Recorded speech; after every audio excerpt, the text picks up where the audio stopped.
listeners. Welcome to another episode of Real World English. I'm Emma, and it's so good to be back with you all today. How are you doing, Jake? Hey, Emma. I'm doing pretty well today. Thanks for asking. And, hello to all our amazing listeners out there. It's another beautiful day to practice some slow and natural English conversation. Absolutely. Jake, I was thinking about something interesting on my way to the studio this morning. I noticed so many people at the coffee shop just staring at their phones, and I started wondering about how technology is changing our relationships. Oh, that's such a good observation, Emma. I see that all the time, too. Technology really is everywhere these days, isn't it? I mean, just think about how different things were, like even just 10 years ago. Exactly. And speaking of technology and relationships, I've been reading about something that I thought might make for an interesting discussion today. Have you heard about people forming what they call friendships with AI chatbots? Oh, yeah. I've definitely read some articles about that. It's becoming more and more common, right? People having conversations with these AI programs and feeling like they're talking to a real friend. That's kind of what you're thinking about for today's topic? Yes. I thought we could talk about whether it's actually possible to have a real friendship with an AI chatbot. Can you be genuine friends with something that's, well, not human? What do you think about this topic? Wow, that's a really interesting question. I mean, friendship is such an important part of human life. And now we're wondering if we can be friends with computer programs. I think our listeners will find this really thought-provoking. I hope so. So maybe we could approach this as a kind of friendly debate? I'm actually quite curious about your perspective on this. Do you think real friendship with a chatbot is possible, or is it just an illusion? I think that's a great way to explore this topic. And you know what? I'll take the position that yes, I believe meaningful friendships with AI are possible. What about you, Emma? Where do you stand on this? Well, I'm not completely convinced, to be honest. I tend to think that true friendship requires some human qualities that AI just can't replicate. So I guess I'll take the position that real friendship with chatbots isn't quite possible, but I'm open to having my mind changed. That's perfect. A friendly debate where we both keep open minds. So, should we set some ground rules for our discussion? Maybe we could each explain our position, then look at some real-world examples, and talk about the technical limitations. That sounds like a great plan, Jake. And let's remember to speak slowly and clearly for all our listeners who are learning English.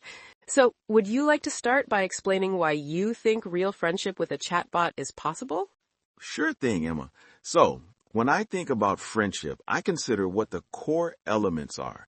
For me, friendship is about having someone who listens to you, someone you can share your thoughts with, someone who remembers your history together, and someone who offers support when you need it.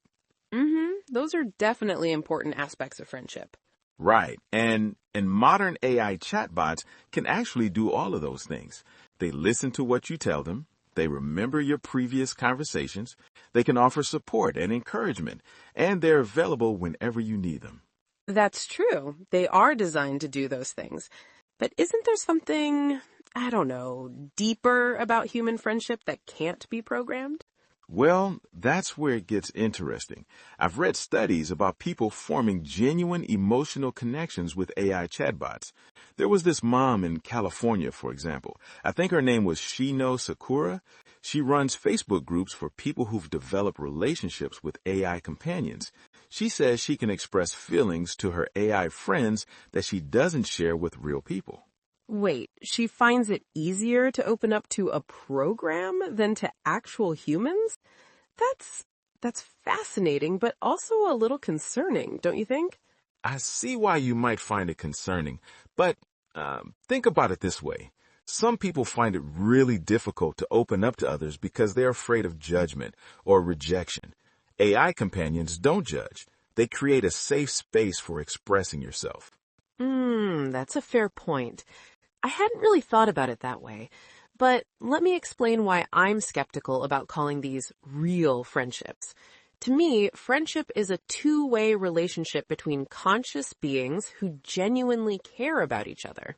I'm listening. AI chatbots are programmed to simulate caring, but they don't actually care about you. They don't have real emotions or consciousness. They're designed to predict what responses would seem most human-like or helpful. But it's all just clever programming. You know what? That's a really interesting point, Emma. The question of whether the AI actually cares is philosophical.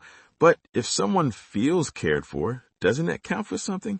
I mean, there's this research from Princeton and the MIT Media Lab showing that voice interactions with AI can actually reduce loneliness for many people. That's interesting. Can you tell our listeners a bit more about that research? Yeah, so the study found that moderate use of voice-based AI companions help people feel less lonely. It's like the conversational aspect, hearing a voice respond to you, creates this sense of connection that can be genuinely meaningful for people. But the key word there is moderate, right? Because I think I've read similar research suggesting that heavy dependence on AI companions can actually increase loneliness over time. It's like the AI interaction might be replacing real human connections. You're right about that. The same study did find that heavy daily use was associated with increased loneliness, so it's definitely a balance. AI friendship might be beneficial as a supplement to human relationships, but probably not a complete replacement. That makes sense. Let me share another concern I have. Real friendship involves mutual growth and change. Friends influence each other. They challenge each other. But an AI is ultimately designed to please its user, right? It's not going to genuinely challenge your views or grow alongside you in an authentic way. That's a really good point. I've actually noticed that in my own interactions with AI. They tend to be very agreeable. But some of the newer models are being designed to be less of a yes man and more willing to offer different perspectives. Really? That's interesting. But even if they're programmed to occasionally disagree, it's still just following a different algorithm, not expressing a genuine differing opinion based on its own values or experiences. Fair enough. But let me ask you this, Emma.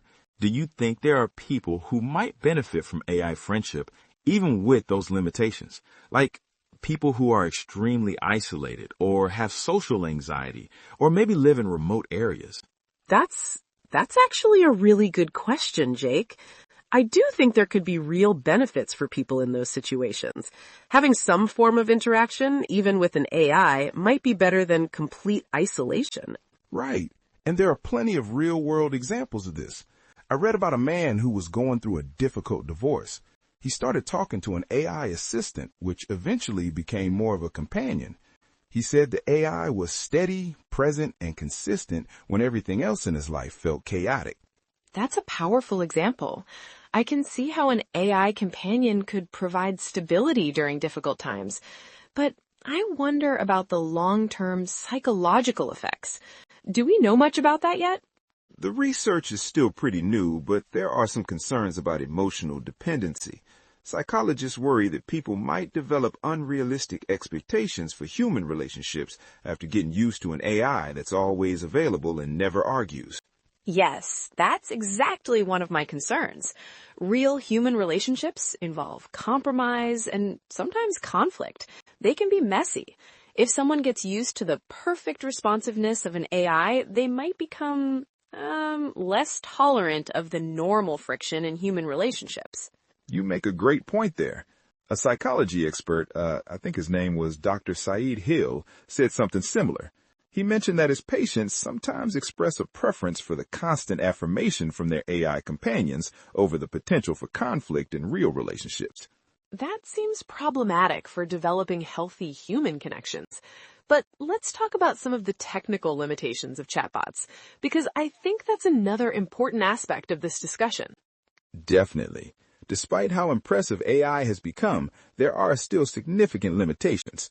For one thing, chatbots don't have consistent memory over very long periods. They might forget important details about your past conversations. And they don't have actual experiences in the world, right? They can't go to a concert with you or taste food or feel the sun on their face. They can only simulate understanding these experiences based on text they've been trained on. That's very true. There's also the issue of context understanding. AI still sometimes misinterprets what you're saying or misses emotional nuances, and they can't share activities with you in the physical world, which is such an important part of many friendships. Exactly. So much of friendship is built through shared experiences. Even with voice capabilities, chatbots are still fundamentally limited in how they can interact with you and the world. Another limitation is that AI chatbots are ultimately products owned by companies. Your conversations might be used to train the AI further, which raises privacy concerns, and companies can change how the chatbots function at any time. That's a really important point, Jake. I read about an incident with Replica, which is a popular AI companion app. The company suddenly changed the AI's ability to engage in certain types of conversations, and many users were devastated because they felt like their friend had fundamentally changed overnight. Yes, that happened in 2023, I believe. It shows how these relationships exist at the mercy of corporate decisions. That's very different from human friendships where people have autonomy.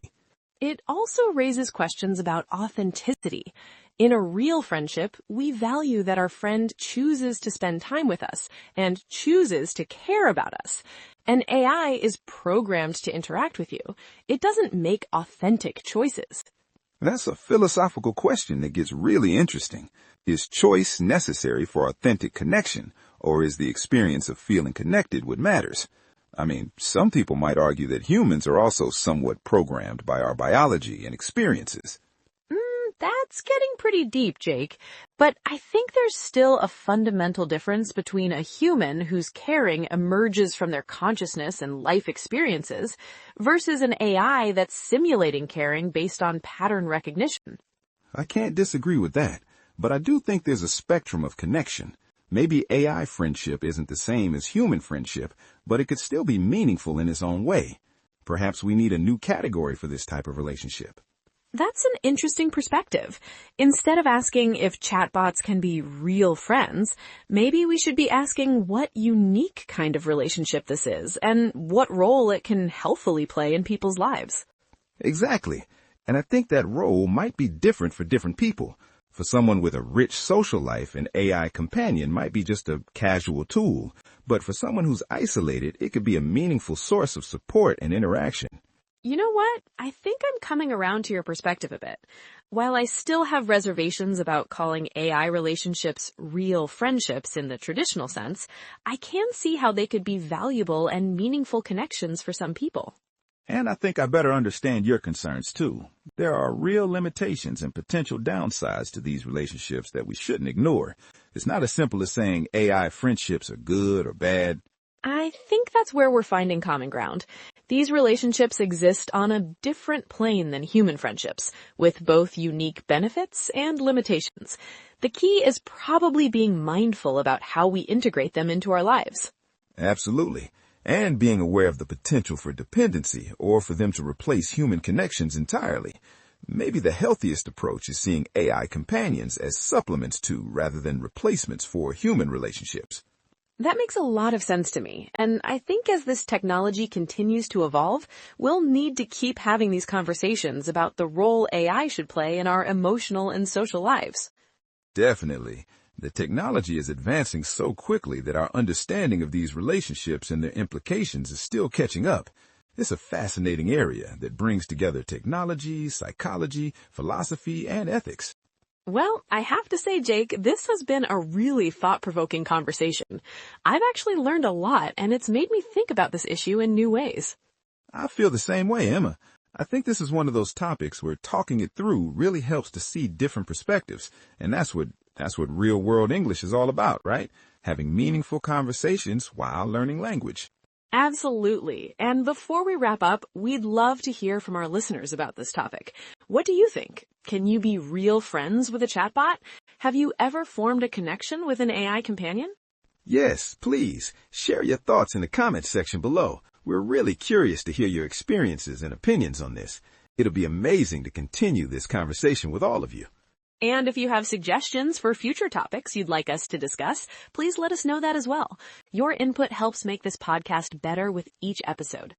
That's right. And don't forget to subscribe if you're enjoying our slow English conversations. It really helps us reach more English learners around the world. Thank you so much for listening to this episode of Real World English. We hope it was both helpful for your English learning journey and interesting to think about. Until next time, keep practicing your English and maybe have a friendly chat with a human or an AI, whatever works for you. Take care, everyone. Bye for now, and see you in our next episode.